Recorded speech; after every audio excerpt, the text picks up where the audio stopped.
नमस्कार दोस्तों, मेरा नाम है ब्रिजेश यादव। फिर हाजिर हूँ क्राइम स्टोरीज श्रृंखला के एक नए एपिसोड में। आज बात एक ऐसे क्राइम केस की करूंगा जिस क्राइम केस में मुंबई पुलिस ने मात्र एक रेलवे टिकट की मदद से इस केस को सुलझाया है। आज का केस सुनने के बाद आपको भी काफी हैरानी होगी और मुंबई पुलिस की जो तत्परता है, जिस हिसाब से पुलिस ने इस केस में जांच की, उसके बारे में आप लोग भी खुश हो जाएंगे और मुंबई पुलिस की तारीफ करेंगे। आज की केस की शुरुआत होती है आज से लगभग 11 से 12 साल पहले, यानी अभी 2024 चल रहा है और ये केस है 2012 का, जहां पर एक मर्डर होता है। आइए सिलसिलेवार से आप लोगों को कहानी सुनाता हूं। कहानी की शुरुआत साल 2012 में होती है। 2 मार्च का दिन था। मुंबई, साउथ मुंबई, यानी मुंबई का साउथ मुंबई इलाका, उस इलाके में मस्जिद क्षेत्र में, यानी मस्जिद क्षेत्र बोला जाता है उस इलाके को। उस इलाके में एक बिल्डिंग है, उस बिल्डिंग का नाम है अयास एडम बिल्डिंग। इस बिल्डिंग में रूम नंबर 9 से बहुत बदबू आ रही थी। बदबू ऐसी थी कि आसपास के लोग असहनीय बदबू को बर्दाश्त नहीं कर पा रहे थे। उस बदबू से लोग बहुत तंग आ चुके थे। जब लोगों ने, आसपास के सोसाइटी के मेंबर्स ने जब पता किया कि ये बदबू कहां से आ रही है, तब लोगों का ध्यान रूम नंबर 9 पर पड़ा, जो रूम बंद है। अब उस रूम को वो लोग तोड़ भी नहीं सकते, खोल भी नहीं सकते, क्योंकि वो रूम किसी और का है। वो रूम था अल्लाह राखा इब्राहिम सिद्दी का। अल्लाह राखा इब्राहिम सिद्दी को कांटेक्ट करने की कोशिश की आसपास के लोग, लेकिन उनका फोन नहीं लगा। अब उनके रूम से बदबू आ रही थी और बदबू इतनी गंदा थी कि लोग 1 मिनट भी वहां रुकने को तैयार नहीं थे। उन लोगों ने थक हार कर सीधा नजदीकी पुलिस स्टेशन को संपर्क किया और मौके पर मुंबई पुलिस की टीम पहुंची। अब मुंबई पुलिस के सामने भी कोई और चारा नहीं था उस रूम में देखने के अलावा कि क्या है। मुंबई पुलिस ने रूम के दरवाजे को तोड़ दिया। रूम के दरवाजे को जब तोड़ी तो पुलिस भी इस बदबू को सह नहीं पाई और मुंह पर रुमाल रखकर आगे बढ़ी और जब देखी तो उसके अंदर एक की लाश पड़ी है। जब आसपास के लोग देखे तो पता चला ये तो अल्लाह राखा सिद्दी ही है, यानी इन्हीं का घर है और इन्हीं की मौत हो गई। मौत नहीं हुई है, मर्डर हुआ है, क्योंकि जिस हिसाब से उनकी बॉडी पड़ी हुई है और पास में एक बेल्ट है, बेल्ट से उनकी गला घोट कर उनकी हत्या की गई है। वो बेल्ट भी क्राइम सीन पर है। यानी अब पुलिस किसी तरह बॉडी को अपने कब्जे में लेती है। बॉडी को कब्जे में लेने के बाद पोस्टमार्टम के लिए अस्पताल भेज देती है। नजदीकी अस्पताल भेजने के बाद अब मुंबई पुलिस के सामने कई बड़े सवाल थे और कई ऐसे सुराग थे जिससे इस केस को सुलझाया। पहले पुलिस ने क्या किया, क्राइम सीन पर सर्च किया तो मुंबई पुलिस को क्राइम सीन पर कुछ नहीं मिला, यानी कि कुछ मिले, इसके बारे में कुछ पता चले। अब आसपास के लोगों से पूछताछ की कि कौन रहता है इसके रूम में, कोई इसके साथ रहता है, इसके परिवार का है। तो पता चला कि जो सिद्दी है, अल्लाह राखा सिद्दी, वह गुजरात के रहने वाला है, गुजरात के मंडल गांव का रहने वाला है। अब ये थोड़ी पता चली पुलिस को, लेकिन पुलिस को इतनी बात से संतुष्टि नहीं थी, यानी इस केस में कुछ बड़ी जानकारी या बड़ी लीड की चाहत थी। अब पुलिस ने क्या किया, उस समय पुलिस इंस्पेक्टर मुंबई पुलिस के, उनका नाम था पद्माकर चौहान। पद्माकर चौहान जो पीआई थे, पुलिस इंस्पेक्टर, उनको इस केस की जांच करना था। और केस की जांच करना इतना इंपॉर्टेंट था क्योंकि मर्डर साउथ मुंबई में हुआ था और एक घर के अंदर सोसाइटी के बीचों बीच मर्डर करके कोई फरार हो जाता है, ये अपने आप में बहुत बड़ी बात थी। तो मुंबई पुलिस ने क्या किया, आसपास के लोगों से काफी छोटी छोटी बातों पर पूछताछ किया कि इनके रूम में कौन आता था, कोई जाता था, कोई किसी से बात करते थे। तो पता चला कि 27 फरवरी यानी 2 मार्च को इनकी लाश मिली है, 2 मार्च 2012 को, और 28 फरवरी को ये यहाँ पर आए थे, यानी मुंबई आए थे गुजरात से, ये पता चला। और उनके साथ एक युवक भी था, कुछ लोगों ने बताया पुलिस को। अब पुलिस को तलाश थी कि वो युवक कौन था और ये लोग आते कहाँ से थे, क्या करते थे। अब ये कई बड़े सवाल थे। अब पुलिस क्या करती है इस केस में, कोई बड़ी लीड या कोई जानकारी नहीं, लेकिन अब घर का जो कोना कोना तलाश करती है। अब कोना कोना तलाश करने के बाद पुलिस को कुछ नहीं मिलता है, ना अलमारी में, ना घर में, ना कपड़े से, ना कुछ, ना पैंट में कोई आधार, कोई कुछ नहीं।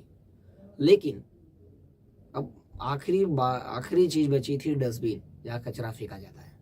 पुलिस ने जब उसको पलटी मारा तो उसके अंदर कई कचरे और एक टिकट का टुकड़ा था।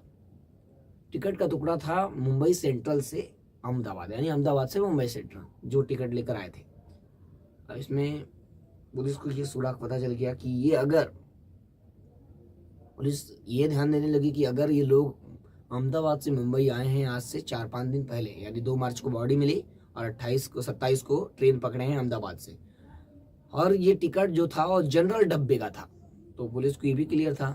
अब पुलिस ने कहा कि उस टाइम ड्यूरेशन की ट्रेन देखिए, जो टिकट पे ट्रेन का टाइम है उस टाइम का जाकर जनरल डिब्बे का सीसीटीवी देखो कि जनरल डिब्बे में कौन कौन चढ़ रहा है, क्या तस्वीरें हैं। अब पुलिस की तुरंत एक टीम अहमदाबाद रेलवे स्टेशन पहुंची और वहां पर सीसीटीवी खंगालने लगी। काफी मशक्कत के बाद सीसीटीवी में ये दिखे अल्लाह रखा, और उनके साथ और कोई नहीं दिख रहा था।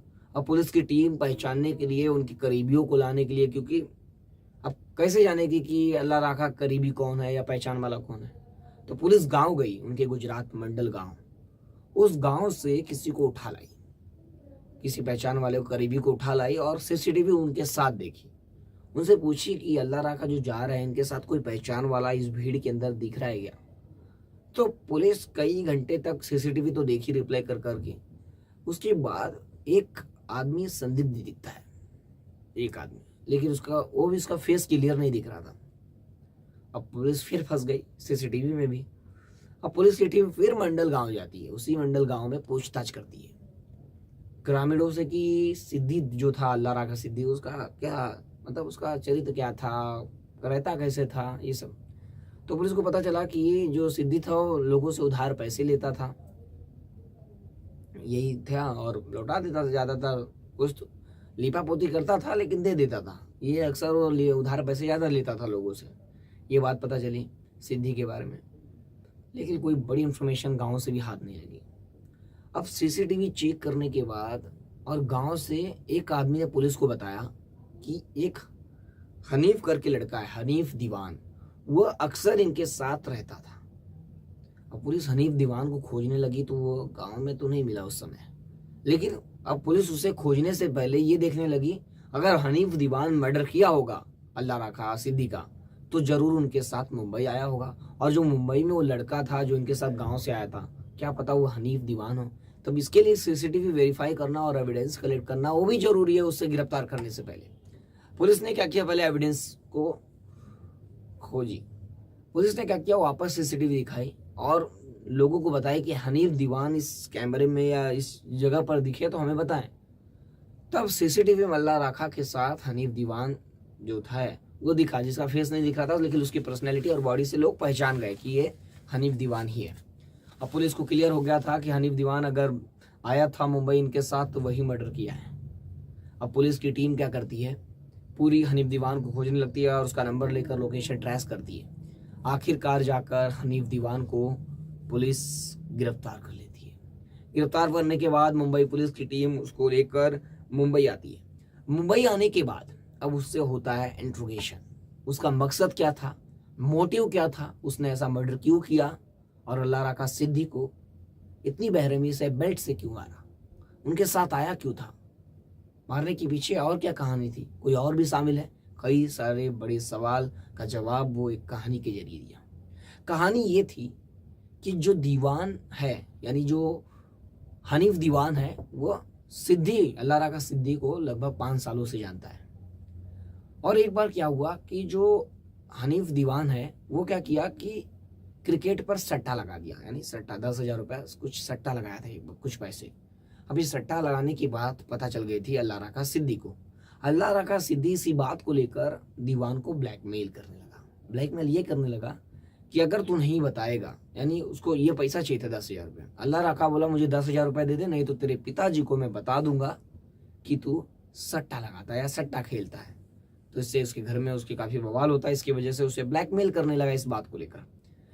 अब जो दीवान था वो घबरा गया, उसने क्या किया 10,000 रुपये इसको दे दिया कि इसको ज़रूरत है वापस दे देगा, नहीं तो ब्लैकमेल करता रहेगा, ये घुमाता रहेगा किसी बात को लेकर। तब देने के बाद वो पैसा दे नहीं रहा था, लगभग ये 1.5 साल हो गए वो पैसा मांग रहा था लेकिन ये पैसा दे नहीं रहा था। अब 27 फरवरी को क्या बोलता है कि मेरे साथ चलो मुंबई, यानी अल्लाह रखा बोलता है मेरे साथ मुंबई चलो, वहाँ पर तुझे पैसे दे दूंगा। अभी दोनों साथ में आते हैं, लेकिन फिर अल्लाह रखा उसे 10,000 रुपये उसके नहीं देता है। जब नहीं देता है तो दोनों के बीच कुछ विवाद होता है, क्योंकि वो जो अल्लाह रखा था उसे मुंबई आने के बाद इग्नोर करने लगा था, तो दोनों के बीच झगड़ा हो गया। और झगड़ा इतना बढ़ा कि गुस्से में जो दीवान था, जो हनीफ दीवान था, उसने क्या किया, बेल्ट से गला घोट कर उसकी मौके पर ही मौत की घाट उतार दिया और वहाँ से दरवाज़ा बंद करके फरार हो गया और तुरंत रेलवे स्टेशन आकर अपने गांव गुजरात आ गया।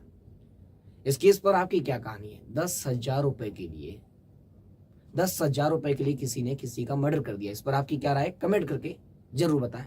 फिर मिलूंगा एक नई कहानी और एक नई घटना के साथ।